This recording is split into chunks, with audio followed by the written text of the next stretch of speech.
Tonight on News 5 Live, Mario Hueso, the prime suspect in a double murder of his parents, was detained by police in Independence Village. A 3-year-old toddler dies in a house fire in Silkgrass Village. Christopher Gill is targeted by a lone gunman on Barrack Road. And in the north, the sugar industry is still reeling from the extended drought. We'll take you to the cane fields to see the level of devastation. Details of these stories and more coming up in tonight's newscast. Julian.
Good evening. Welcome to News 5 Live for Tuesday, December 17th. I am Marlene Koyar. A husband and wife were savagely stabbed to death inside their house in Orange Walk town. The bodies of Rafael and Maria Hueso were found on Monday morning, sending shockwaves throughout the community. Today, police detained one of their sons, Mario, for the gruesome murder. He was captured near Independence in the south, and so was the couple's missing vehicle. The Huesos were buried today.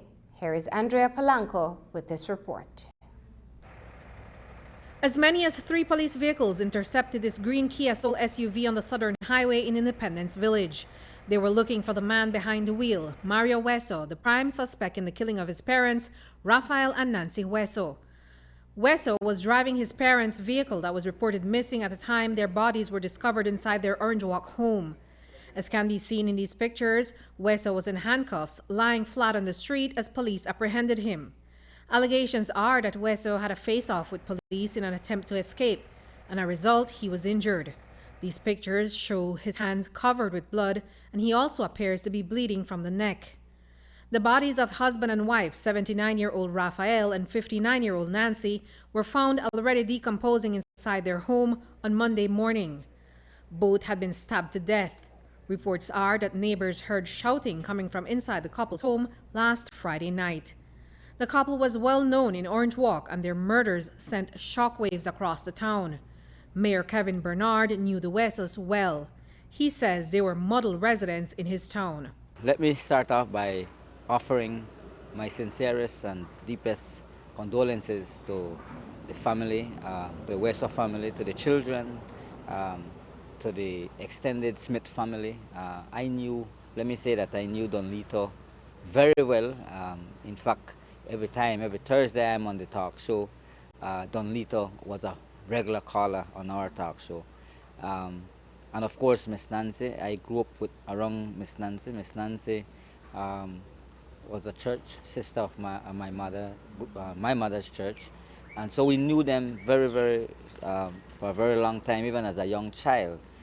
These people are well-known, respectful citizens of our community. So it really hurts us. When I got that news yesterday, it shocked me to the bones. I mean, Don Lito was known to be somebody of so friendly character, assisted people in many ways with it, without making things public. Don Lito reached out to many, and likewise his wife. And so when tragedy like this hits home, it really hurts.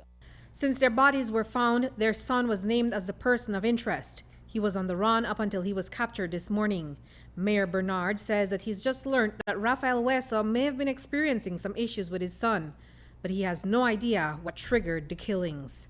No one could say what triggered this to happen. And so sad that the suspect is one of their own. So that makes it even worse for us. At first I thought it was a home invasion, and I said, man, why would they do something to put Don Lito and Miss Nancy like this? But just to find out that it went farther beyond that. It's somebody that had access to them, and so it's a sad thing.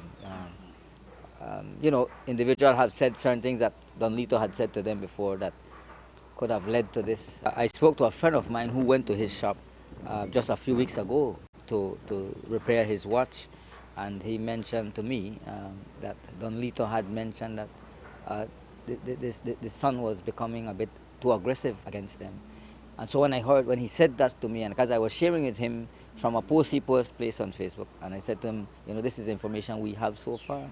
And that's when he said, man, Mayor, he said, I so sad. He said that this man just told me 2 weeks ago when I went to take my watch to repair that the same son had some little issues. So as I said, maybe those issues continued, and I don't know what would put in somebody's mind to take the life of your own parents, somebody who raised you, giving you life, giving you everything. So it's a sad situation. Mayor Bernard says that these murders have hit home for Orange Walk, but the bigger issue of crime is one that's affecting just about every corner in Belize, and urgent interventions are needed. We want to see that this type of violence stops. But it's a sad day for Orange Walk. and it's a sad day for Belize when things like this happen. I mean, you're here. I also want to take this opportunity to address, since we have another young man that was found dead on the George Price Highway. His family originally lived here too, and a good friend of mine. And so to see that, you know, innocent lives are being taken so much. I mean, you've seen some videos, images of people just being shot to death so bravely like that. I mean, it's terrible.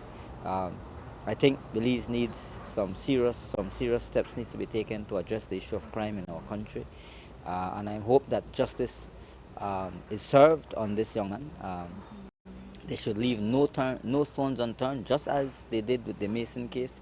Every single murder and every single tragedy that happens like this needs to be investigated thoroughly, and that those perpetrators be brought to justice. As I mentioned, I would love to see this change, this type of mentality change in our community, but we need guards in our lives too. Reporting for News 5, I'm Andrea Polanco. Tragedy struck a family in Silkgrass in the Stan Creek district on Monday afternoon. Omar and Efigenia Lobos lost their 3-year-old son in a fire that totally gutted their small wooden house in the village. Inside the house, on a bunk bed, was Isaias. The fire swept quickly and the young boy could not be saved. His mother had stepped out momentarily when the fire broke. The family of 7 other children is attempting to pick up the pieces, having lost a son and all their belongings. Here is News 5's Isani Caetano. Embers from a deadly house fire that consumed everything belonging to the Ojeda family continue to burn softly despite the intermittent showers since the Monday afternoon blaze. The light smoke wafting from the debris is a sardonic reminder of the raging fire that claimed the life of 3-year-old Isaias. He was asleep inside the wooden abode when it went up in flames here in Silkgrass village. When I came, I see the disaster. House have burned, a vehicle had burned, and one of my child get burned in there. He was sleeping on a bunk bed, so nobody could see him, and that's how he get burned in the house. 47-year-old Omar Ojeda, a food vendor of Stan Creek district, was in Independence Village selling boiled corn and dukunu at the time of the fire. I was in Mango Creek doing my work, and when they called me about 4 o'clock that the fire blazed at home here, and I catch 6 o'clock bus. When he arrived later that evening, it was to grave tragedy. Nothing could have been saved, and Ojeda is still trying to figure out what could have been the cause of the fire. According to the grieving father, his wife, 29-year-old Efigenia Lobos, had left home momentarily when she noticed the blaze. My wife was at home. At the moment, she only went to do an errand across the street, and when she looked, the house was on fire. And the next little boy was at the shop. And we actually don't know how it happened, where it started from. Yeah. Omar, you've lost everything to the fire, including your youngest son, I believe. Everything. How are you trying to pick up the pieces? What's happening here today? Well, here we're waiting to the police to come and final their work and give the okay, maybe a cleanup, and wait for the morgue to get a kid and put him to rest. Yeah, and well, I know I have to keep on working after this and start all over, try to get everything back. Yeah. You're a very strong man coming home to this kind of tragedy and already planning your way forward out of this. How are your other members of family coping with this tragedy? Yeah, they are coping good. When I came yesterday, well, everybody was, and I talked to them that life must continue and we have to start again and maybe work harder. Tonight, the family is without shelter, and despite the father not knowing what transpired inside the home that led to the fire, a police report indicates that another of his sons was playing with a lighter inside the front bedroom and that the sponge caught fire. Yeah, everything, and even some of my product got burned in the fire that I use for my business. Yeah, papers, documents, everything what we had, household. Yep. What was the response in terms of either people coming to try to help to put out the fire, or if there's a local fire service What happened at the point? What were you told happened when the fire was burning and they were trying desperately to put it out? Yeah, only my neighbor across the road. Well, she saw the fire and she went inside and take out the kids, but they didn't see the baby. And then people started to gather, try open out the fire. Meanwhile, the fire engine reached. When he got here, well, everything was done. Yeah. Where was the fire engine coming from? I don't actually know because I was not present at the time. Yeah, I don't know if it was from Angriga or, well, that's the closest one. Reporting for News 5, I am Isani Kaitano. There was a shooting in the dead of the night in Belize City on Monday. A 36-year-old resident, Christopher Gill, was heading to Freetown Road when he came under attack, and it was all caught on surveillance camera. The gunman was monitoring Gill, an employee of BPO, and opened fire when he saw the opportunity. An alert police officer in the area responded with gunfire, but the gunman escaped. Here is News 5's Hipólito Novello. Just before midnight on Monday, 36-year-old Christopher Gill was walking on Barrack Road, Belize City, making his way towards Freetown Road when he was targeted. Surveillance footage shows the shooter trailing Gill on a bicycle, and when he got close enough, he fired several shots. Gill was shot 4 times, once to the face and 3 to the upper body. He is seen running away from the gunman, who in an effort to escape, runs into a law enforcement officer who acted quickly, pulling out a firearm at what was developing and firing shots at the gunman. The shooter dashes to the opposite direction on foot into Hyde's Lane and escapes. Gill was rushed to the KHMH where he underwent emergency surgery. We are told that he is in a critical condition. Reporting for News 5, Hipólito Novello. A post-mortem examination conducted on the remains of 34-year-old Densmore Bowman showed he died a horrible death. He was hacked to death. The death certificate states that the Belmopan resident died as a result of traumatic shock due to multiple chop wounds to the head, neck, and limbs. His body was discovered on Monday morning in some bushes between miles 24 and 25 on the George Price Highway. The family had been combing the area, and on Monday they discovered some items belonging to him and then his body in a shallow grave. His remains were identified by his sister. Bowman was last seen on November 29th in Roaring Creek. He was in the company of some friends and turned up dead more than 2 weeks after. Among his last movements, he'd gone to collect a small amount of money at Western Union.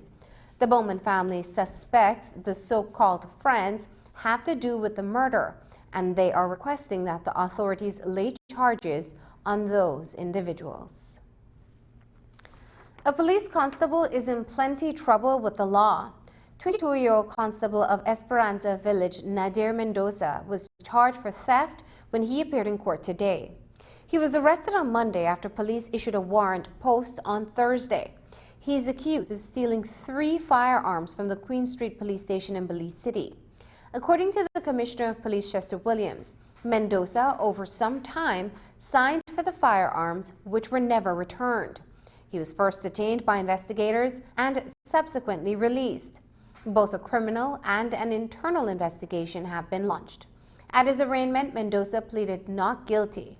Since there was no objection, he was offered bail in the sum of $5,000 plus 1 surety. The case was adjourned to February 2020. Coming up, a group of fishers who use gill nets say they would support the ban once the transition to an alternative way of earning.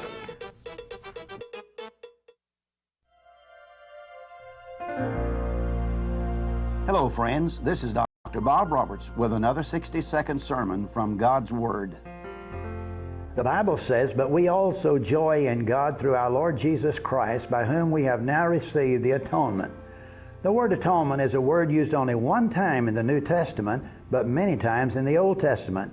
But the end time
There are some inroads being made in respect of the eventual ban of gill nets. As you know, the government has endorsed the continued use of the fish gear on the basis that more than 80 fisher folks need to secure their livelihood before a ban is imposed. Oceana and the coalition had committed $2 million to impose a ban by December 2020, but that funding has now been lost without a deadline for a ban. Today, some fisher folks of the Belize Federation of Fishers who use gill nets came forward to say they would support a ban once they can safely transition to another way of earning a living. Here is News 5's Hippolyta Novello. There are about 81 persons who currently hold license to use gillnet in Belizean waters. A group of about 13 of them announced their willingness to give up the gillnet for an alternative livelihood. They gathered at the offices of the Belize Federation of Fishers, an NGO in support of the ban. For Emma and Ruda Flowers, it makes a lot of sense, especially since the fish stock is depleting. Why we have this gillnet and every year we only deplete? You know, we're probably go give it up already and do something else like what the man just said. So is it a lot of fish you guys used to catch? One time we used to catch with the crana, with the beer, some kind of thing. But not anymore. I know the Guatemalan is that to do one thing that could see. You have other sources of income? We do, yes. We have to go mine and picnic. Work hard. I have to go work with mine and picnic. Not too much of it. Too many mouths to feed but little fish in the sea and lagoons. The gillnet is described as a destructive fishing tool, and the NGO community wants it out of Belizean waters. But this would mean an end to the livelihoods of many fishers. But these fisher folks here believe that there is another way. Giving up the gillnet for them means entering into a new industry, possibly in the tourism. I got like 1 year since I stopped doing net, and we started to think that so much damage the net do to the reef. I throw net on the reef and I dive the net, and the reef do like when my nephew may say. The reef actually, I tell people like that and some laugh, the reef actually go and song. I say he cry. Whenever the net hook on the reef, and if you pull it, it sung. So I used to still go dive like maybe 60 feet and lose the net with the sharks or whatever. So do that much damage to the reef. They forget about the entire reef. I mean to say the reef is very important. I mean to say they forget that people actually throw gill net and set the gill net on the reef. I have a person that work for myself. I most stay home and do build some cabanas and thing. I'm going to like holler monkeys and tourists or set up yourself to be somebody which I could make something honest living. Causing a lot of damage to the environmental, and just wanna say like I want in my transition like to build more in a lobster traps.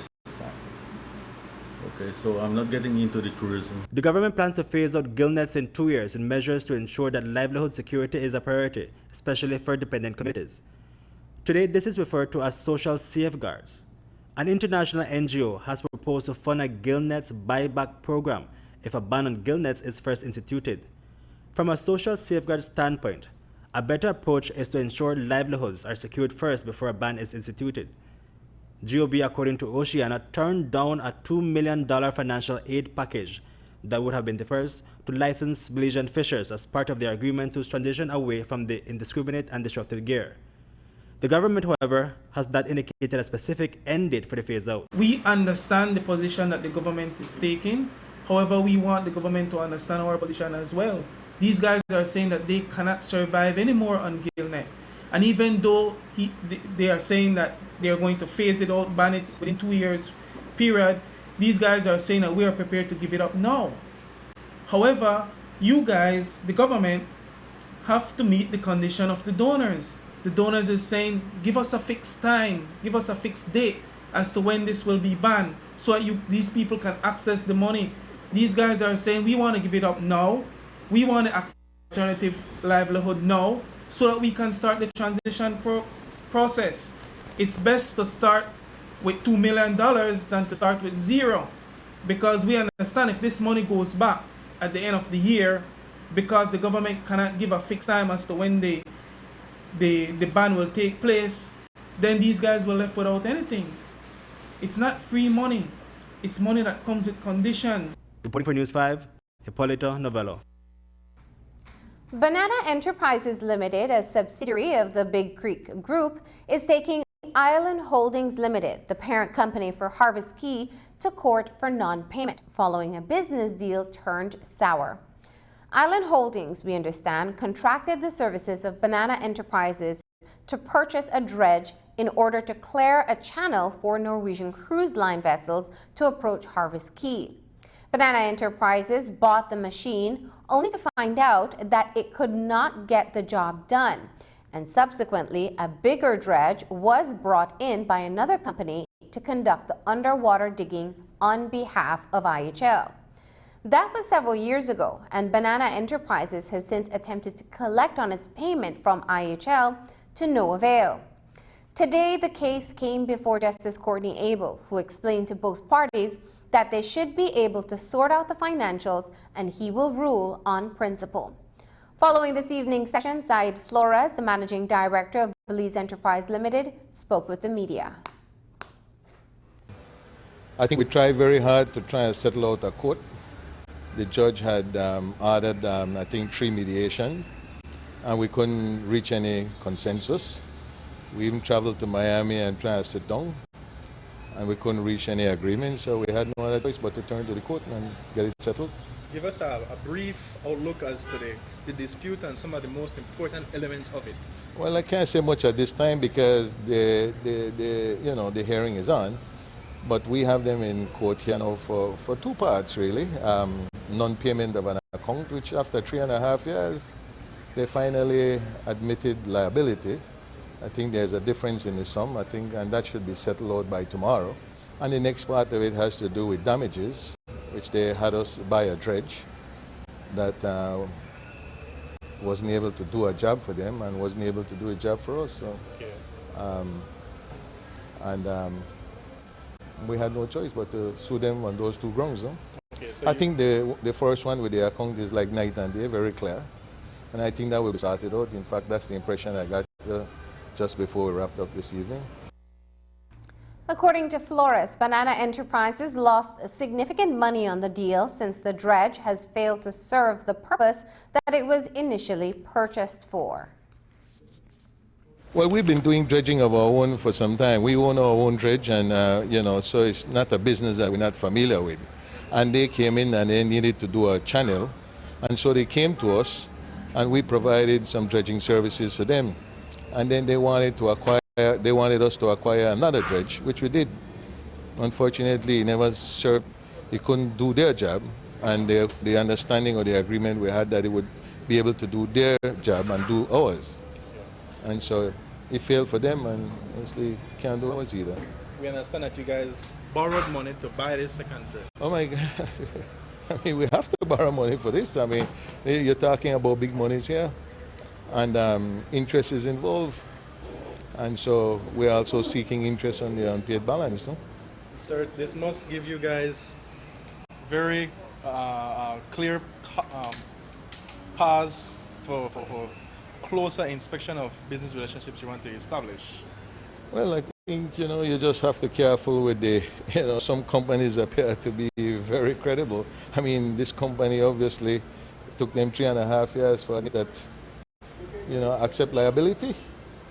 And I think I gathered from this evening before we wrapped up that by tomorrow we should be able to agree on the final balance, because I think their accounting is obviously wrong, no? Sir, did you... I can't say no more at this time. One final question, sir. Did your company lose a lot of money because of this arrangement? Yes, sir. Obviously, I mean, we were depending on this dredge that we bought from them. And obviously, since it failed, we had no choice but to go outside and get one of the big companies to come in and finish up the work for us too. Had that sufficed them, that dredge, it would have been able to do our job. We'd have saved a lot of money, cost us a lot of money. At midnight tonight, consumers will be spending more on 3 types of fuels. The price for regular gasoline, kerosene, and diesel will be going up. Regular gasoline will increase slightly by 1 cent to $10.06 per gallon. In the case of kerosene, the increase is 16 cents, which means a gallon of kerosene will cost $7.51. Diesel also goes up by 16 cents to $10.06 per gallon. The price for premium gasoline will remain unchanged. So in the days leading up to Christmas, there is an increase in the fuel prices and a fixed price for butane gas. After the break, sugar farmers losing millions of dollars due to the extended drought.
Blooming Avenue, Belize City. Terry G on the late night spree, live on 5. Spread the word to those who haven't heard, and let's get it on, because you know you'll be entertained.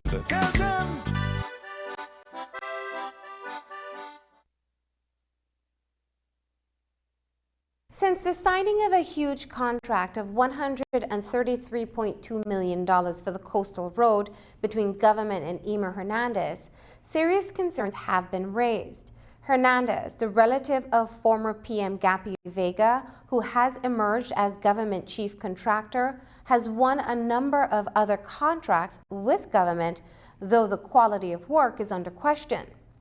The PUP was first to write the funding agencies seeking clarity on the recent contract. Now, the Belize Chamber of Commerce and Industry has written to the government. On December 5, 2019, the BCCI wrote to the CEO, Errol Gentle, of the Ministry of Works, seeking full disclosure of the contract under the Freedom of Information Act. BCCI is requesting a copy, procurement methodology, evaluation criteria, and final technical score for all tendering firms, name of other tendering firms, qualifications, suspended structures for the firm that is being hired, and their proven qualification of the scope of work of the contract. The contract was signed in early December for the 36-mile stretch of road that connects the Belize district to the south. Lot 1 is priced at $62.9 million and $72.2 million for Lot 2. Work is expected to be completed in 3 years. Another thorny issue is the United Nations Convention Against Corruption. The Chamber, along with the unions and NGOs, were critical in the push to its signing 3 years ago, but implementation has been at a snail's pace.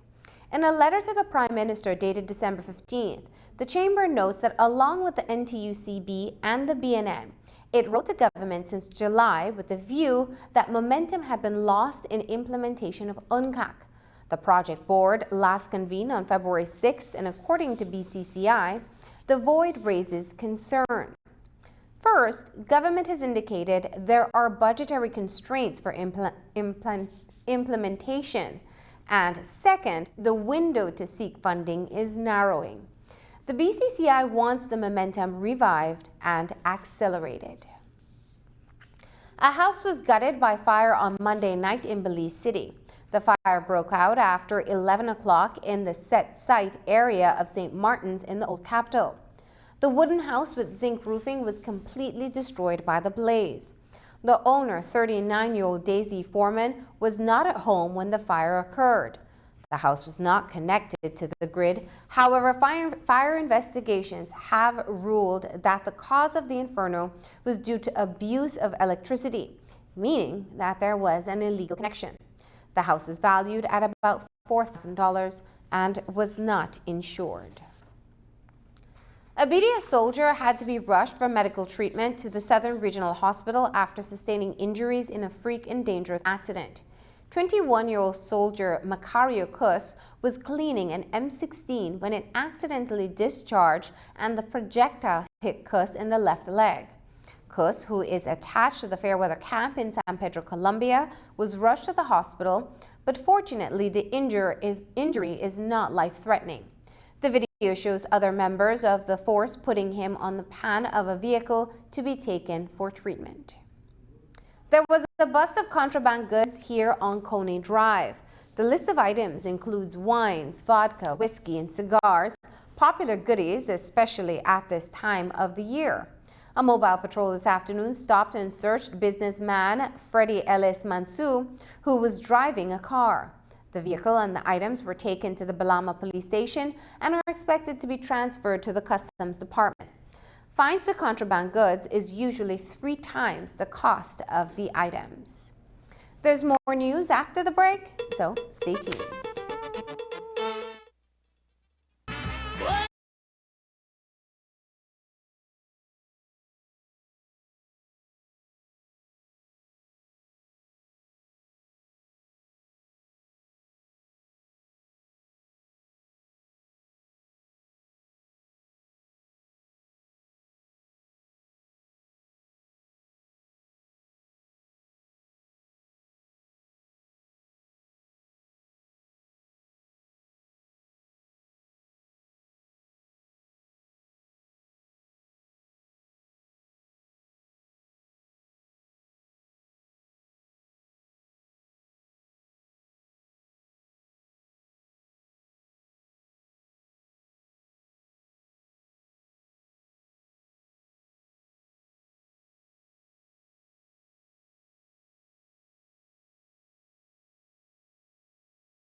A few months ago, we told you about the drought that has hit the north. It has affected several different crops, and one of the hardest hit is the sugarcane. Because of its value to the country's economy and livelihoods of thousands of Belizeans, a lot of steps are being taken to build the resiliency of this industry. But as we head into what should have been the start of the new crop year for sugar, farmers received distressing news that the sugar crop will start at least a month late. That's because the drought has taken a toll on the crops. Today we headed north to find out just how much impact the drought has caused and what are sugar officials doing to build the resiliency of the sugar industry. Here's that story.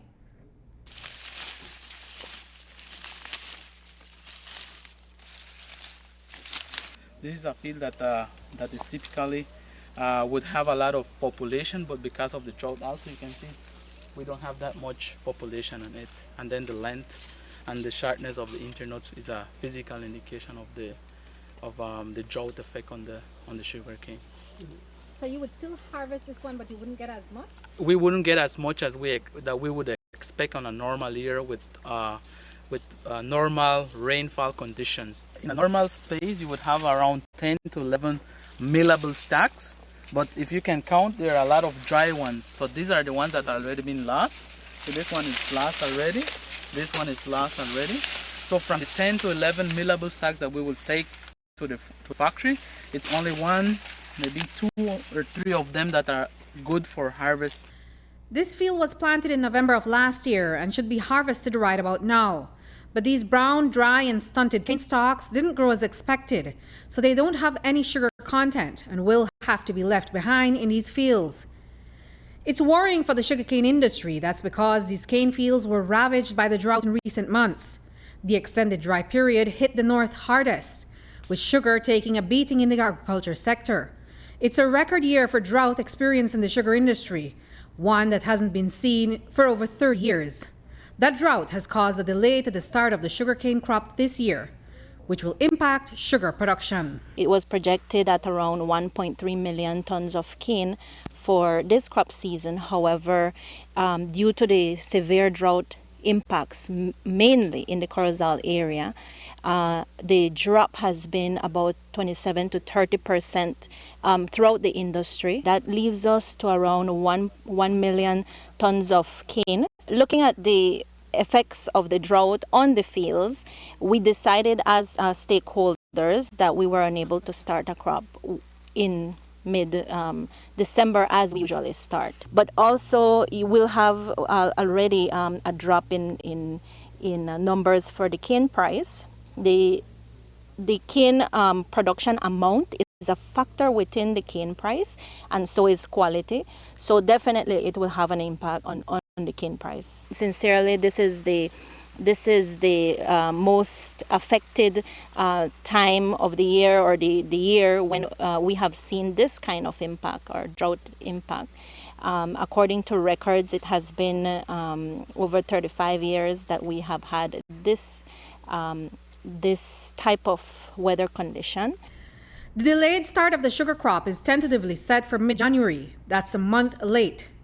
This is bad news for the cane farmers, and Alfredo Ortega, chairman of the Orange Walk BSCFA, says that about 90% of the sugarcane farmers experienced losses as a result of the drought. There are some farmers that really, depending on the land that they have their cane, there are some lowlands that have a lot of sun. Those canes were dry, and there are some highlands that also the cane was dry. And there are some farmers that have a partial loss of their cane. The situation is very hard at this point because we have canes that they should have had at least 7 feet in tall, and right now we only have some cane fields that are 2 feet, 3 feet in height. So it's a loss, a very huge loss for those farmers, for all of us, then for the industry.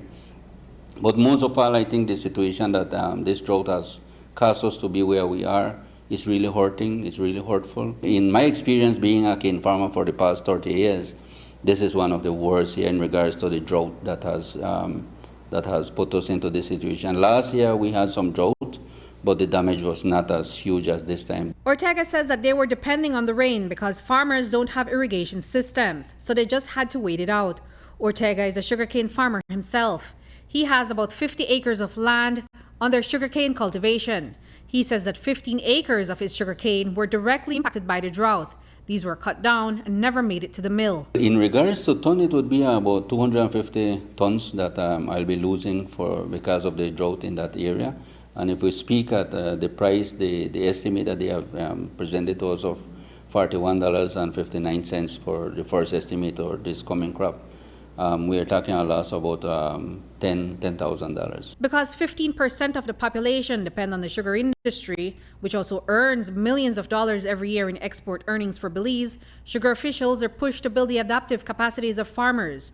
That is, that the sugar industry can adapt to climate change.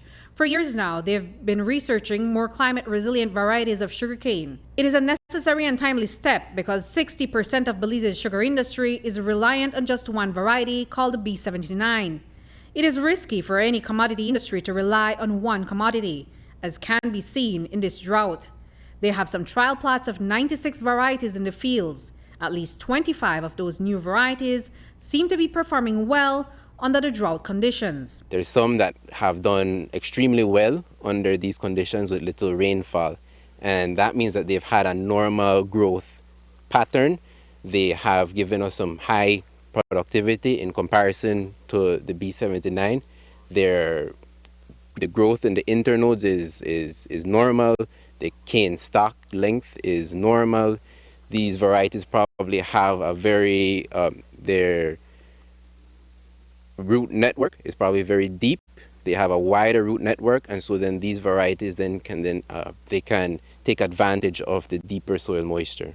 But those varieties have several years to go before sugar researchers can find a suitable climate variety for Belize that will withstand dry and rainy weather as well as pests. So they've been testing out irrigation systems on different plots to see how watering these sugarcanes during the dry season can make a difference. We have obtained very good results, and we're planning to do it for the next 2 more years, to have 5 years of experience and look at what are the benefits of it. Just to share a little bit of what we have learned on the first sections of the trials. We have get good production. The quality is the same or similar to a drought or a rain-fed conditions. However, one of the barriers that we are seeing is the availability of water and the quality of water that we are looking.